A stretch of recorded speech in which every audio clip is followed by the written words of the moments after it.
Komiði sæl og velkomin í Landsbyggðir. Gestur þáttarins að þessu sinni Jón Helgi Björnsson sem forstjóri Heilbrigðisstofnunar Norðurlands. Vertu velkomin.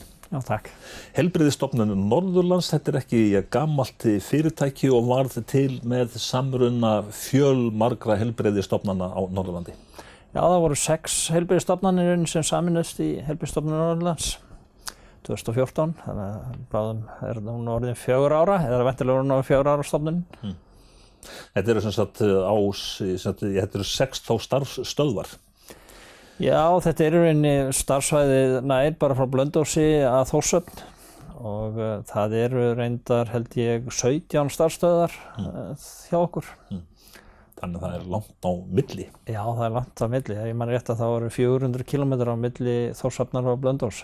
Forstjórinn sjálfur, hvar situr hann með sína svona aðalskrifstofu? Já, í rauninni nú skrifstofan mín bara það sem tölvan í sambandi hvert sinn, sko. En ég nú oftast á Húsavík því það liggur næst Laxamýri þar sem ég bý. En þetta eru sem sagt 4 ár síðan sem sagt samrunin varð. Þessu var víða mótmælt, heimamenn mótmæltu víða kröttulega. Já, þetta var ekki vinsæl aðgerð þegar hún var gerð. En ég svo sem finn ekki, sérstaka andstöðu við þetta í dag. Þannig séð og ég held að starfsfólk hafi kannski verið orðið svolítið þreytt á þessari sífellu umræðu hvernig skipulag þetta vera og flestir hafi bara ákveðið þegar þessi ákvörðun var tekin að menn myndi bara vinna inn í þessu ramma og sem Heilbrigðisstofnun Norðurlands og það hafi bara tekist býsna vel. En fyrirtækið sjálft, ef við köllum þetta bara hreinlega fyrirtæki, hversu stórt þetta þá í mannafla og veltu og svona? Þetta í rauninni 4. stærsta heilbrigðisstofnun landsins og ef ég man rétt að þá erum við veltuð 5,6 milljörðum og það eru 533 starfsmenn síðast þegar vissi og þannig þetta mjög öflug stofnun. Og upptökusvæðið sem sagt þetta eru þá einhvers staðar á bilinu 30 til 40.000 manns sem þið þjónið. Já, það eru 35.000 íbúar á þessu svæði sem við erum að þjónusta og svo koma náttúrulega ferðamenn því til viðbóta og nemar sem eru við nám. Starfsstöðvarnar sjálfar, þær náttúrulega eru misstórar. Já, það eru það. Það eru náttúrulega alls konar í rauninni, alveg frá því að vera svona heilsugæslusel í það að vera svona hefðbundna heilbrigðisstofnanir eins og Húsavík og Sauðárkrókur þar sem menn eru bæði með hjúkrunarrými, sjúkrarými og svo heilsugæslu og í það að vera með, ég held landsins stærstu heilsugæslu sem hér á Akureyri. En þegar maður heyrir til dæmis í heilbrigðisráðherra þegar viðkomandi ráðherra að tala heilsugæslustöðvarnar, þá alltaf stutt í setninguna að heilsugæslustöðvar eigi að vera fyrsti viðkomustaður sjúklinga. Já, ég held að það sé í rauninni þannig mjög hér á Norðurlandi að það sé einmitt, að heilsugæslurnar séu fyrstu viðkomustaðurinn og það mjög sjaldgæft að menn fari beint í sérfræðinga og venjulega fara til sérfræðinga frá okkur ef það ef menn fá tilvísun frá sínum heimilislækni og þannig að það held ég bara svona almennt strúktúrinn hjá okkur. En hvers vegna þetta svona mikilvægt að heilsugæslan sé fyrsti viðkomustaður? Já, það náttúrulega bara þjónusta sem í rauninni svona í nærumhverfi fólks og það oftast ódýrasta þjónustan. Það hægt að leysa úr fjölmörgu vandamálum sem þurfa þá ekkert að fara í hærri stig heilbrigðisþjónustuna þar sem kostar miklu meira. Og það eðlilegt bara íbúar eins og á Sauðárkróki, Blönduósi eða Húsavík að þeir fái bara þjónustu sinni heimabyggð sem allra mest. Og þannig ég held að þetta sé mjög lógísk nálgun að heilbrigðisþjónustu. En ykkar grunnþjónusta út á hvað gengur hún þá? Þetta nú bara svona almenn heilsugæsluþjónusta á heilsugæslustöðum, svona hefðbundin að menn komi til læknis og hjúkrunarfræðings og mæðravernd og svo heima hjúkrun sem á okkar höndum á öllu starfsvæðinu. Þannig þetta svona þessi grunnþjónusta, fyrsta stigs þjónusta. En þeir sem að koma á heilbrigðisstofnanir þekkja margir hverjir flestir biðsalinn og þær biðraðir sem að oft á tíðum myndast. Ég bara ég biðlista sem að oft á tíðum nú í umræðunni, læknaskortur. Já, í rauninni það vandamál að við höfum lent í á einstaka stöðum auðvitað tímabundnum málum varðandi skorta læknum sem veldur biðlistum. En mestu vandamál hafi í rauninni verið hér á Akureyri, þar sem við höfum verið undirmannaðir af læknum og höfum þar af leiðandi ekki náð að afkasta því sem við vildum varðandi læknisþjónustu og höfum svo sem verið að reyna að þá byggja upp aðra þjónustu eins og hjúkrunarmóttöku til að reyna að vega þar á móti. Þannig að þetta klárlega vandamál sem við glímum við. Hvað vantaði marga lækna núna til starfa? Það þannig að það kannski 13% okkur læknum utan svæði sem eru verktakar sem við vildum gjarnan vera með launamenn og svo vantar hér í rauninni 5 fasta lækna á Akureyri til viðbótar við þá 10 föstu heimilislækna sem við höfum þar. Það hefur verið í umræðunni að leysa þennan vanda að einhver leyti minnstakosti með landsbyggðarlækningum eða hvað? Já, ég held að það sé klárlega ein leið til þess að sérstaklega varðandi dreifbýlið að það getur verið leið til þess að fá menn til þess að koma til starfi í dreifbýlinu, að fái betri menntun þannig að menn treysti sér betur og takast á við bráðaverkefni. Það þannig að þú ert læknir í dreifbýli eins og Húsavík eða Þórshöfn eða Króknum að þá getur lent í alls konar bráðatilfellum sem þú hefði kannski sjúkrahúsið hér sem backup. Og þannig að það kannski svona ákveðna þjálfun til þess að geta tekist á við slík tilvik og þannig það getur verið mjög góð leið til þess að komast eða bæta úr mönnun. En hvar í kerfinu þessi umræða núna? Já, hún nú statt held ég í heilbrigðisráðuneytinu í augnablikinu, ég held það og menn hafa svo tekið því ákvætt. Og það hefur verið ein leið klárlega sem hefur styrkt heilbrigðisþjónustu gríðarlega hér í Norðurlandi einmitt Háskólinn á Akureyri sem hefur verið að útskrifa hjúkrunarfræðinga og iðjuþjálfa og hjúkrunarfræðingar allavega mjög gott ástand hjá Heilbrigðisstofnun Norðurlands varðandi mönnun á hjúkrunarfræðingum. Þetta ein grunnstéttin í heilbrigðisþjónustunni hérna hjá okkur og þar hefur Háskólinn á Akureyri skipt meginmáli. Svo má man svo sem ekki, það í augnablikinu 7 nemar í heimilislækningum hjá Heilbrigðisstofnun Norðurlands, langt flestir hér á Akureyri og við höfum séð það sem leið til þess að manna sem læknisstofu, það að mennta upp fólk sem vill búa hérna og lifa hér og gera það á staðnum. En munurinn á starfsaðstæðum eftir því hvar þú ert á Kópaskeri, Akureyri eða Blönduósi svo dæmi sé tekið, það mikill munur. Já, í rauninni þú getur verið annars vegar með á ákveðnum stöðum þar sem mjög mikil vaktabinding og þú ert kannski alltaf því 40–50% bundin á vakt og svo ertu kannski hér á Akureyri þar sem mjög mikið magna af sjúklingum og þú sér kannski aldrei út úr verkefnunum. Þannig að þetta svona auðvitað fjölbreytt og í eðli sínu læknisstarf alltaf erfitt. Það bara þannig. En þú sérð fyrir að þetta gæti orðið minnst svona hluti að lausninni að landsbyggðarlækningar þær verði eldar? Já, það klárlega hluti og svo það líka auðvitað bara taka tillit til þessi kjarasamningum líka að menn eru fjarri þjónustu þá fá menn umbunað fyrir það. Kjarasamningar lækna hafa miðað svolítið mikið við Landspítalann og síður að manna dreifbýlið. Hvaða starfsemi fyrirferða mest í ykkar rekstri? Það í rauninni heilsugæsluþjónustan sem í rauninni eða svona stærsti liðurinn, en svo erum við náttúrulega einn stærsta öldrunarþjónustustofnun landsins og erum líka að reka sjúkrarými á 4 stöðum og þannig það eru 150 tæplega rými á heilbrigðisstofnuninni.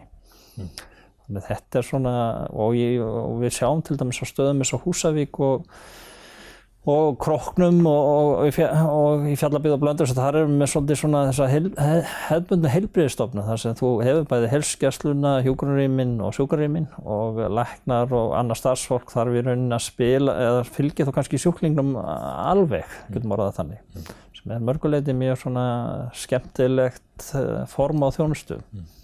Hvað með samstarf á milli starfsfólks? Er það í þróun?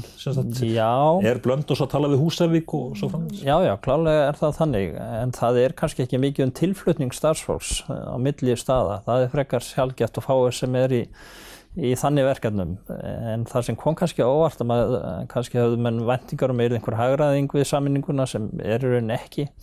En það er ýmislegt svona faglegt samstarf sem hefur stóraukist við tilkomu stærri stofnana. Þannig að til dæmis aðili sem hefur verið einn að sinna einum skóla í skólahjúkrun allt í einu komið fullt af kollegum á Akureyri sem menn geta þá rætt sín mál við þá og fá svona, já það er einu svona faglegt samstarf sem hefur einu stóraukist við þessa sameiningu og mjög jákvæður þáttur í stofnuninni. Allt svona samstarf, það svona ég bara eflir fólk í sínu starfi? Já, í rauninni sko, og bara nýlega þá tóku þeir sem er að sinna í rauninni hjúkrunarþjónustu eða hjúkrunarrýmanum ákvörðun að taka upp svona hugmyndafræði þjónandi leiðsögn sem var bara eitthvað sem þessi hópur ákvað, það svo innleitt í rauninni á öllum 4 stöðunum þar sem við erum með hjúkrunarrými og menn vinna þetta saman og eru saman í námskeiðhaldi.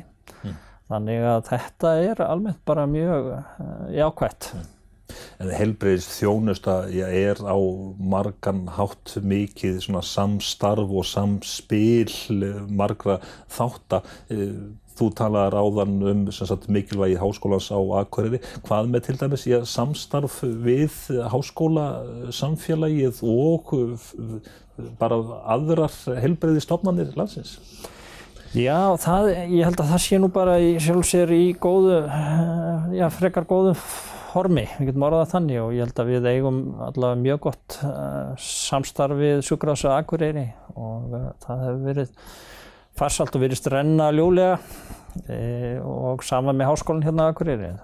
Það er varðandi nem og annað slíkt. Ég held að það gangi bara vel. En hvað með svona aðgengi að sérfræðingum sem þú ert ekki með í vinnu daglega? Já, það er í rauninni kannski bara hlutur sem er í verulegu ólægi og það er í rauninni þannig að íbúar á Norðurlandi hafa mun takmarkaðir í aðganga tilteknum sérfræðigreinum og það var nú það sem ég var að vona kannski að ráðherra myndi taka á við þegar hann fær í samninga við sérfræðilækna en það kemur í ljós að ákveðnar þjónustur sérfræðilækna eru hreinlega bara ekki í boði á Norðurlandi og íbúarnir eru þar alveg ekki bara hreinlega að fá þá þjónustu og það oft það álag leggs svo á heilsugæslulæknana og veldur því meðal annars hér á Akureyri að menn fá ekki þá tíma sem menn vilja fá. Þannig og það er klárlega eitthvað sem þarf að laga. Það er bara eðlilegt að allir íbúar landsins fá að njóta sérfræðiþjónustu. Og klárlega eitt af þessum svona áhersluatriðum sem ætti að vera í heilbrigðisþjónustu. Og mikið held ég metnaði mál líka fyrir bara Norðlendinga að toga þetta fólk hingað til Norðurlands og það er bara eðlilegt að Norðlendingar eigi bara sínar einingar í sérfræðiþjónustu. Þannig að menn selja til dæmis 35.000, svo ég taki nú dæmi, 35.000 einingar í einhverju tiltekinni sérfræðigrein og þá sé það einfaldlega bara afhent á Norðurlandi, einhver tiltekin læknisverk. Þannig að íbúar sem búa í dreifbýlinu sé ekki afskiptir í þessari þjónustu. Það er komin út í pólitík mikla. Já, líka við, en þetta er samt eitthvað sem stofnunin eins og Heilbrigðisstofnun Norðurlands verður að hafa skoðun á að beita sér í því að við sjáum náttúrulega klárlega hvað áhrif þetta hefur á okkar íbúa og okkar þjónustu. En þegar þú ert í viðræðum þá við ráðuneytið, ráðherra á einhverjum ráðstefnum á landsvísu, upplifir þú það þannig að það sé vilji til þess að veita öfluga heilbrigðisþjónustu all land? Já, ég upplifi það að sé vilji til þess og svo er bara spurning hvort að menn á því framvarandi fjármuni en ég held að það sé almennur skilningur á því að þjónusta sé veitt sem næst íbúanum. Þannig ég get ekki kvartað í því. Þannig að þetta ekki bara í orði en ekki að borði? Nei, ég held að það sé raunverulega viljið til þess, sko. En auðvitað erum við stundum óana með það fjármagn sem við fáum. Og þá möguleika til þess að veita það þjónustu. Hvað með öryggismálin? Hvernig mælið þið að þið séu að veita örugga og góða þjónustu? Það náttúrulega þannig að mönnum ber alltaf að skrá inn eða einhver atvik í þessari þjónustu. Og þannig auðvitað farið yfir það okkar hálfu, þú veist, hvort að að bera skvartanir eða einhverju uppákomur. Og þannig það nú býsna vel haldið utan það. En hvað með þjónustuna, hvað segir sjúklingurinn? Mælið þið, ánægjuvogin, hún alltaf svona skráð öðru hvoru? Það hefur náttúrulega vel hlutað veikleikanum í rauninni að menn sker ekki reglubundnar þjónustukannanir á starfsstöðvunum. Það var þó í fyrra, þá var tekin gerð könnun á Sauðárkróki sem var í rauninni kannski svona upphafið að það var á vegum landlæknisembættisins.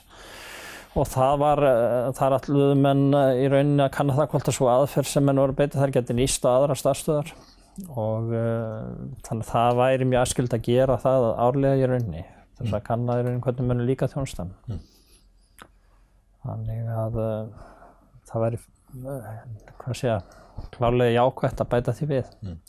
Upplýsingatæknin henni fleytir fram og svo sem það talað fjarlækningar. Er þetta eitthvað sem að þið eru svona að velta fyrir ykkur eða hafið tekið í gagnið? Já, við rekum gríðarlega, ég segi að það voru mjög miklar breytingar í upplýsingatækni hjá okkur við sameininguna. Þannig að fyrstulega búið að sameina allt upplýsingakerfi stofnunarinnar, búið að skipta alltaf því öllum tölvum út. Það er verið að taka núna upp lyfjabirgðakerfi, það er búið að því, verið að setja inn fyrirmælakerfi. Það stendur til að skanna allar töflur sem fara ofan í sjúklinga, þannig að það fá engin töflur sem ekki er búið að votta sig í lagi. Nú við erum með þannig upplýsingakerfi að það eru flesti starfsmenn sem eru við tölvu Skype-tengdir, þannig að ef ég vil tala við einhvern á Blönduósi þá er það bara eitt klikk. Við höldum flesta mjög marga fundi innan stofnunar í tölvu, semst á Skype. Þannig að þetta er í rauninni algjör grundvallar forsenda fyrir rekstri svona dreifðara stofnunar. Og sama er kannski með fjarlækningarnar að það eru svona, og við viljum auðvitað veita bara þjónustu helst sem næst íbúanum, að þá er það klárlega framtíðin að með tiltekin læknisverk eða svona verk, jafnvel sálfræðinga, að menn geti komist í viðtal eða fengi einhver þjónustu í gegnum fjarfundi. Þar hefur samt verið svolítið vandamála að þessi búnað þarf að vera þannig að hann sé öruggur og menn hafa kannski ekki alveg haft þær tæknilausnir. En það er hljótt að koma núna bara með næstu, mánuðum held ég. Já, ertu þá að tala að það sé jafnvel í dag þannig að það sé hægt að hakka sig inn á samtöl? Já, menn hafi í rauninni ekki kannski vilja nota búnað eins og Skype sem er tiltölulega auðvelt að nota því að það sé hægt á því að menn geti komist inn á það. En lækningar þetta nú á flestum tilvikum þá þetta mjög persónulegt. Er fólk tilbúið í það að vera með lækni á skjám og jafnvel sálfræðingin og liggja í sófanum og hann brá skjánum? Já, allavega voru svona erlendir sérfræðingar sem ég ræddi við frá Kanada sem allavega nefndu það að stundum virkaði það betur að fara í gegnum skjá, sérstaklega við yngri kynsluna, menn verið vanið því umhverfi og það væri kannski bara mótið því að hitta þennan mann sem var að þjónusta þau. En ég held að það sé misjafnt, en eins og áhersla okkar auðvitað á það að menn fái þjónustu bara á sínu heimasvæði. En þú sérð fyrir að upplýsingatæknin öll, að hún verði æ stærri þáttur í starfsemin alltaf. Já, hún er í rauninni bara lykil þáttur í starfsemin nú þegar, þannig að það er í rauninni ekki að fara að breytast neitt. Sérðu fyrir þér einmitt að úti svona sem er þá kannski svolítið lengra eða langt frá stóru stöðvunum að þetta sé sem sagt lykillinn að því að bæta heilbrigðisþjónustuna á sem sagt svona jaðarsvæðum til dæmis? Ef við nefnum það sérstaklega? Já, ég hugsa að þetta getur líka verið bara lykillinn svolítið að því að bara að bregðast við þá auknu eftirspurn sem fyrirsjáanlega í heilbrigðisþjónustu. Þannig að það getur bæði nýst dreifbýli og þéttbýli. Þannig að þetta bara almennt svona tækni sem svo þetta yngri kynslóð miklu vanari að nota svona tækni. Þannig að þetta bara held ég framtíðin svolítið. Við náttúrulega erum sem sagt fámenn í ansi stóru landi og þá kannski getur upplýsingatæknin einmitt bjargað okkur svolítið eða komið okkur til hjálpar. Já, klárlega. Hvað með útlendinga, það fjölgar mikið ferðamönnum á Íslandi, þið finnir væntanlega fyrir þessu? Já, það sérstaklega á svæðum eins og á Húsavík svona og Mjósveit, klárlega þar sem menn hafa fundið virkilega fyrir þessu. Nú menn héldu á tíma að þessi uppbygging á Bakka myndi valda miklu álagi á sjúkrabíla eða semst á sjúkrabíla þjónustu, getum orðað þannig, eða sjúkraflutninga, en það kom náttúrulega ljós að það voru aðalega ferðamenni sem, urðu til þess að valda álagi á þjónustuna. Þannig að við finnum fyrir það víða á okkar starfsvæði að ferðamenn eru vaxandi þáttur í þjónustu þörfinni, getum orðað þannig. Hvernig er það til dæmis í Mývatnssveit sem er þá ekki mjög stór heilsugæsla og tiltölulega fáir starfsmenn? Þeir þarf að finna gríðarlega mikið fyrir vaxandi ferðamanna fjöldavandalega. Já, það var orðið mikið breyting. Það er reyndar nýjasta og flottasta aðstæðan okkar í nokkuð niðri heilsugæslustöð. En það er alveg rétt, það er mikil áhrif sem þessi ferðaþjónusta hefur þar. Sjúkrahúsið á Akureyri, það nýtur mikillar velvildar og hollvinna samtakana. Hvernig er þetta með heilsugæsluna? Eru þið að fá mikið af gjöfum frá svona samtökum og öðru því líku? Það má segja það kannski utan Akureyrar sem miklu meiri svona öflugri hollvinna samtök varðandi Heilbrigðisstofnun Norðurlands. Þannig að menn hafa kannski ekki haft sama áhuga á heilsugæslunni á Akureyri, það getum orðað þannig. En almennt nýtur stofnunin mjög mikils velvilja í umhverfinu og stór hluti öllum okkar tækjakaupum er fjármögnuð með gjöfum. Þannig að þar er það væntanlega svona nándin er meiri á minni stöðunum. Ég heldur að almennt sé það bara þannig að svona sjúkrahússtarfsemi nýtur meira spennandi heldur en heilsugæsla. Er það ekki bara þannig svolítið? En talandi Akureyri, húsnæðisskorturinn, hann er alltaf til umræðu svona öðru hvoru. Hvernig sú staða? Það hefur verið að tala að byggja nýja heilsugæslustöð. Já, það er rúmlega 2 ár síðan við gerðum skýrslum húsnæði heilsugæslunnar á Akureyri og það kemur ljós bara húsnæði sem menn kannski vita sem það komið þarna hentar einfaldlega ekki undir þessa starfsemi, var ekki byggt fyrir þetta. Það er gamalt og aðkoman í rauninni mjög erfið. Þannig verið að sinna 21.000 manns og þannig að niðurstaða okkar var svo að menn ætti að flytja úr þessu húsnæði og það verið rétt að byggja bara 2 nýjar heilsugæslustöðvar á Akureyri. Og við erum í rauninni bara að vinna eftir þeirri stefnumörkun og á öllum vígstöðum í rauninni. Þannig að þetta er á óskalistanum, er það núna sem sagt fjárveitingavaldið sem að þið eru svona herja á þá eða hvað? Já, í grunn er það svona ákveðin, grunnforsenda fyrir svona breytingu og við hefum lagt svolítið áherslu á það að menn byggi nýtt húsnæði eða í það minnsta færi þá í nýtt húsnæði ef menn koma henni fyrir í eldra húsnæði. Þannig að aðstæðan sé professional og horfum á þetta til lengri tíma. Það er hins vegar aðkallandi að drífa í þessu og það er búið að byggja upp heilsugæslur á öllu landinu svo til, ég held að það sé kannski 1 í Reykjavík sem það þarf að byggja.